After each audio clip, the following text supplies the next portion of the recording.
সঙ্গে সেটা কি আছে বলেন। আসসালামু আলাইকুম। আমি আমাদের প্রধানমন্ত্রী তারেক রহমানের সাহেবের উদ্দেশ্যে বলতেছি, আমাদের নাঙ্গলকোট নিয়ে কিছু কথাবার্তা বলবো।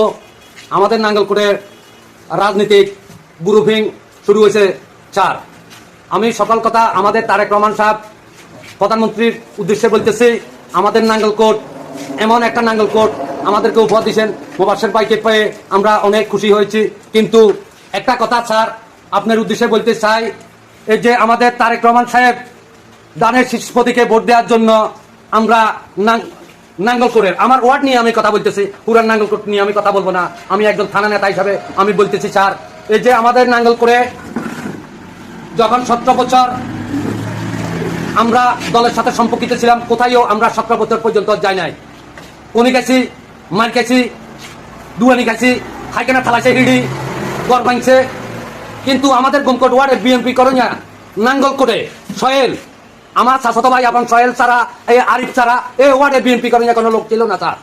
কিন্তু এখন আমাদের ওয়ার্ডে বিএনপি লোকের কোনো অভাব নাই, না তার কোনো তার অভাব নাই স্যার। কেন এখনো পর্যন্ত নির্বাচনের দিনও আমি 30 থেকে 35 জন লোককে খাওয়াইছি স্যার।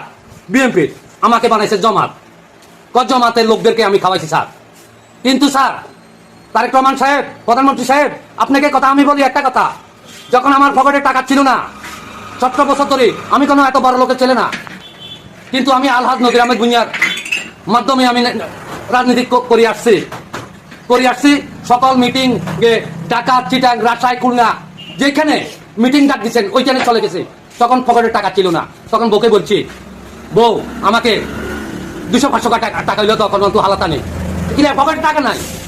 তারপরও ট্রেনে করে বিনা টিকিটে চলে গেছে টাকা জায়গা।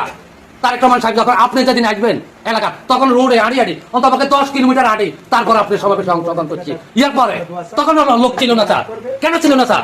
তখন আমরা তারপর ওইখান থেকে আবার হাঁটি গাড়ি নাই, কোনো কিছু নাই, হাঁটি আসছে। আপনার মা মারা গেছে, ইয়ার পর চলে গেছে ঢাকা শহরে।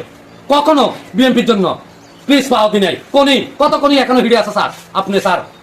কিন্তু আমরা এখন দেখা গেছে আমরা স্যার মূল্যায়ন পাইতেছি না। এই যে আমাদের নাঙ্গলকোটে এখনো পর্যন্ত আমাদের মোবাশ্বের ভাই এমপি হয়েছে, আমরা স্যার অনেক খুশি হয়েছি। হ্যাঁ, তবে গফুর ভাই যদি হইতো আরেকটু খুশি হইতাম স্যার, আরেকটু খুশি হইতাম। এখনো পর্যন্ত এখন যারা 5 তারিখের পরে আসছে, কয় বিএনপি আছে, আয় বড় অফিসে যায় সাইলের কার্ড গুলো হাতিয়ে নেই। কেউ এখন বলতেছে, ভাই তুই তো নেতা, এই আঙ্গুরে একটা কার্ড দেছা, কিন্তু দিতে পারি না দিমু কত, আমাদের কার্ড দেয় না। ওই গ্রুপিং রাজনীতি হয়ে গেছে। মোবাশ্বের ভাই কয় আমরা মোবাশ্বের লোক, গফুর ভাই